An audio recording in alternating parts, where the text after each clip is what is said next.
Fala rapaziada, tudo beleza? Fazia tempo que eu não lia um livro tão bom. Lia não, ouvia. E o melhor, pela voz do próprio John Doerr. Pra quem não conhece, John Doerr é provavelmente o investidor de tecnologia mais bem sucedido de todos os tempos. Ele começou a carreira na Intel, fez um sucesso tremendo lá e passou a investir em várias outras empresas. Alguns exemplos aí são Google, Amazon e Uber. Só essa trinca aqui já diz muita coisa sobre o cara. Então nesse vídeo aqui eu vou te trazer o essencial dessa estrutura de OKRs. Se você não se inscreveu no canal ainda, agora é sua chance. Dá uma checada aí nos outros vídeos, se inscreva para receber conteúdo novo toda semana.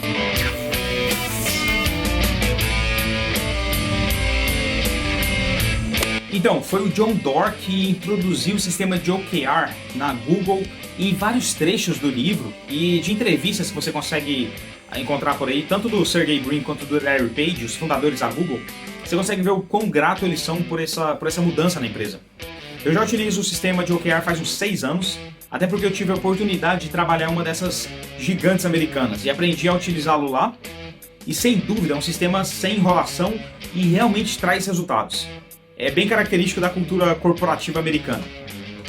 Em Medir o que Importa e como que a Google e a Fundação Gates transformaram o mundo com OKRs, o John Doerr apresenta uma metodologia de desenvolvimento de objetivos designada OKRs.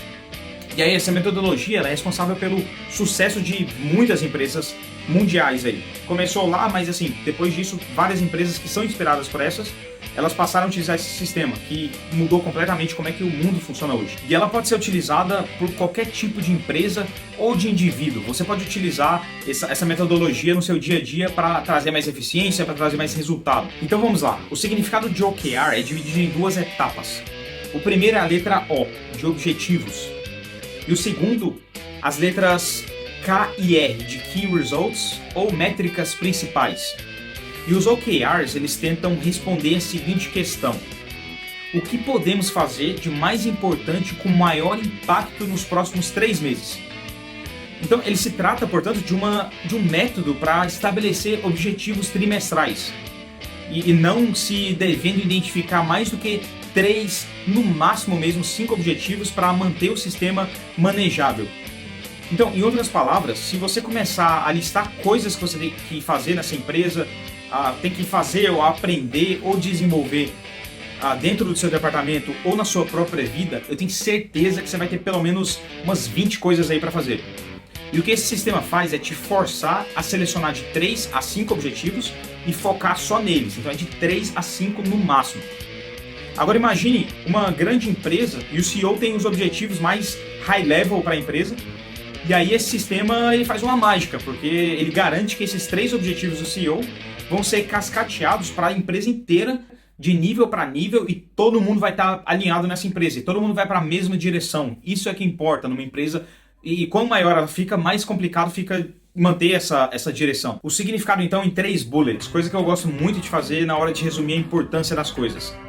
Então, objetivos, a letra O, primeiro, é o que a gente pretende fazer. Segundo, são significativos, concretos e orientados para a ação. E terceiro, providenciam direção. Direção para esse resto de coisas, que são as letras K e R, métricas principais, KRs. Então eles servem de referência e monitoram o progresso em direção aos objetivos. São eles que, a curto prazo, vão te falar se você está indo na direção certa do O lá atrás que a gente falou. Segundo, eles são sucintos e específicos e mensuráveis. E terceiro, tipicamente eles incluem números. Os números eles são muito importantes na hora de medir métricas, porque você vai saber se está indo na direção certa ou não. Eu falei já sobre KPI e sobre métricas, eu vou deixar o vídeo aí, dá uma checada lá. Mas é bem importante você ter então números para eles te mostrarem se você está indo na direção certa ou não. O que você não consegue mensurar, geralmente pode ficar subjetivo e as pessoas vão entender de formas diferentes se está indo bem ou não. Números eles não mentem. Se você tem uma meta, um target que está claro para todo mundo, se você não atingiu, tem alguma coisa errada.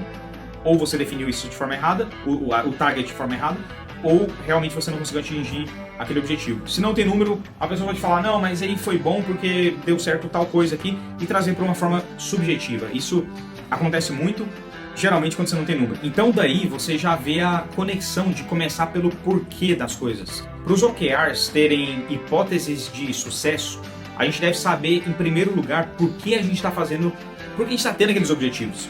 Uma visão clara, inspiradora e audaciosa, ela é requerida para os objetivos trimestrais que a gente tem dentro do OKR. E eles devem nascer e estar integrados com a visão, missão e planos anuais da empresa. E um ponto interessante é que num ambiente OKR, os objetivos e resultados principais, eles devem estar acessíveis a todos os níveis da empresa, havendo uma comunicação bilateral entre os superiores e os subordinados. E um dos maiores erros que acontece bastante é tentar, enquanto a gente cascateia os objetivos para todos os níveis da empresa, tentar forçar uma adaptação que não cria uma ligação entre os níveis. Ou seja, quantas vezes você já não se perguntou quais são os 3 maiores objetivos do CEO daquela empresa? Isso deveria ser óbvio para todo mundo e é a única forma de deixar todo mundo alinhado e indo para a mesma direção. Se as pessoas de outros níveis que estão realmente executando as tarefas dele, estão fazendo a empresa ir para aquela direção, não sabem o que o CEO da empresa, que é a maior autoridade daquela empresa, não sabe a direção que essa pessoa está indo, cara, o pessoal vai para um rumo diferente do CEO. Então a empresa vai para um lado, ela vai ficar ou travada demais, não vai conseguir executar nada de forma bem alinhada, não vai conseguir entregar nada muito ligado à realidade, ou ela vai para a direção errada, que ainda é pior. Então essa que é a importância de ter essa, na hora de cascatear, ter todo mundo uma conexão e todo mundo saber qual que é o objetivo de todo mundo. Tá todo mundo conectado com esses 3 a 5 objetivos. Tá bem claro ali para todo mundo.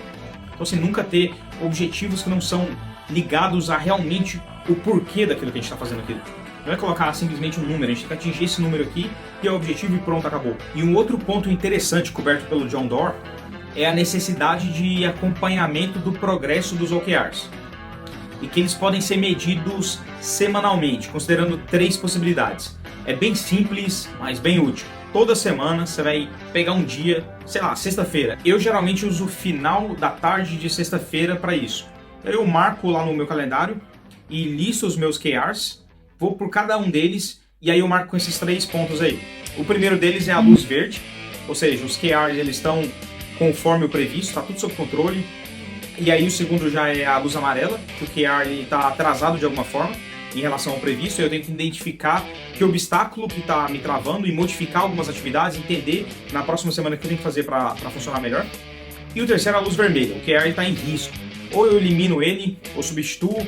E aí quando eu falo substituo, eu tenho que colocar alguma coisa que está alinhada com esse objetivo. Mas aí eu digo uma coisa que seja mais que dê para fazer. Não adianta você colocar uma meta que não dê para você atingir, você só vai se frustrar toda semana. E aí o Doerr dá um exemplo de medição de performance utilizando os OKRs da Google, em que o sucesso nesse sistema ele é medido no final daquele trimestre, quando você atinge por volta de 70%, no máximo 80% da realização dos objetivos. E ele até diz que os objetivos concretizados a 100%, eles mostram que na hora que foram desenhados, eles não foram bem definidos, que poderia ter colocado eles um pouco mais longe. E aí um exemplo de um OKR é o seguinte, vamos lá, o objetivo pode ser implementar um programa de formação interno daquela empresa. E aí vamos definir 3 OKRs que vão cobrir esses objetivos e vão dar 3 métricas, né? Então a métrica 1 é entrevistar 10 chefes de equipe, a métrica 2 é falar com 2 outras empresas sobre suas práticas de formação.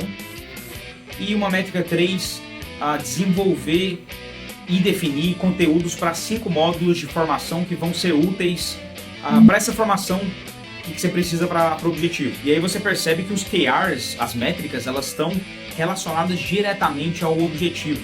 E a ideia é essa, é você quebrar o que você precisa atingir o todo em pequenos passos que você vai dar, que você consiga mensurar também. E essa técnica de objetivos, ela pode ser implementada individualmente ou na equipe toda. O importante aqui é que não pode perder o foco do objetivo principal, tudo tem que estar conectado com ele. Então, se eu pudesse resumir o livro e a própria metodologia em 3 sentenças, eu teria que a primeira seria o desenvolvimento de objetivos é essencial para o crescimento individual e das empresas. E então, sim, para ser bem sucedido, esses objetivos têm que ser inspiradores para todo mundo e ter maneiras também de serem medidos. O que não pode ser medido não vai trazer resultado nenhum, você não vai saber o que está acontecendo. O segundo é que uma boa prática é que os objetivos de curto prazo, eles devem ser criados trimestralmente e eles têm que estar alinhados com objetivos anuais que estão a longo prazo. E o terceiro é que o sucesso do sistema ele reside numa revisão e melhoria contínua, que geralmente é semanal. Eu recomendo semanalmente fazer essa revisão, na sexta-feira eu faço. E aí você tem que acrescentar, eliminar, redefinir alguns componentes que estão nessa métrica para garantir que você vai atingir de uma forma que está conectada com o objetivo principal. Isso acontece bastante porque as coisas mudam, o mercado muda. Talvez se você colocou o objetivo principal, o objetivo ele tem que ser, vamos dizer, atemporal, né? Mas as métricas, o KR que você vai utilizar, eles podem mudar, porque a realidade do mercado vai mudar. E aí, semanalmente, você vai revisar o que você fez, e muitas vezes, quando você desviar, você vai perceber que desviou, porque realmente teve uma prioridade diferente, e aí perdeu o foco. Isso acontece bastante, e aí, por isso que é importante, uma vez por semana, você checar isso, você perceber que em uma semana você perdeu o foco. Acontece, beleza, você vai lá, volta atrás e bota mais foco naquilo. Mas às vezes acontece do foco que foi perdido para aquele KR ter ido para alguma coisa muito similar às vezes, ou concorrente daquele próprio KR, que está mais atualizado, que faz mais sentido até para aquele objetivo principal. Então é importante revisar esses KRs sempre, ver se aquilo que você está fazendo tem realmente sentido, a direção que você está indo faz sentido, e se você está indo para aquela direção todas as semanas. E assim você consegue atingir o todo, né, o objetivo final daquilo. Então eu termino por aqui, espero que o vídeo tenha sido útil para você. Eu vou deixar o link do livro aí. Eu até recomendo você se criar uma conta aí no Audible. Foi comprado pela Amazon há um pouco tempo atrás. Você consegue ter uma assinatura, acho que, se eu não me engano, de um mês sem pagar nada, então você vai conseguir testar. E eu recomendo você ouvir esse livro. Você vai ouvir isso da voz do próprio John Doerr, e ele tem vários exemplos ali no livro de pessoas de várias startups que tiveram sucesso seguindo essa metodologia, e você vai ouvir a pessoa contando a história. Ele é bem interessante, eu super recomendo. Vou até falar aqui que eu já tentei ouvir audiobook há alguns anos atrás, não tive uma boa experiência, eu sempre preferi realmente ler o livro ali, mas acho que de um tempo atrás, acho que principalmente pela competição que tem tido nesse mercado, a qualidade tem mudado bastante. Então você pensa aí que o cara escreveu, ele é um cara muito foda mesmo, pesquisa ele no Google aí, você pensa que o cara que escreveu o livro, ele mesmo está narrando, como se estivesse conversando com você nesse livro, e tem várias pessoas, como eu falei, que vão falar também. É muito interessante, é uma experiência totalmente diferente, é o tipo de coisa que você quer colocar no ouvido, é como se estivesse tendo uma conversa com uma pessoa nesse nível ali, sem pagar muita coisa por isso. Inclusive, você pode usar por um mês, se não me engano, de graça. Então eu recomendo mesmo que você tente aí. Deixa nos comentários o que você achou, se inscreva no canal para ficar ligado. Toda semana eu vou postar alguma coisa aqui interessante que vai te ajudar na sua carreira. Então deixa aí nos comentários se tiver qualquer assunto que você queira que a gente cubra por aqui. Se inscreva no canal, um abraço, até o próximo vídeo.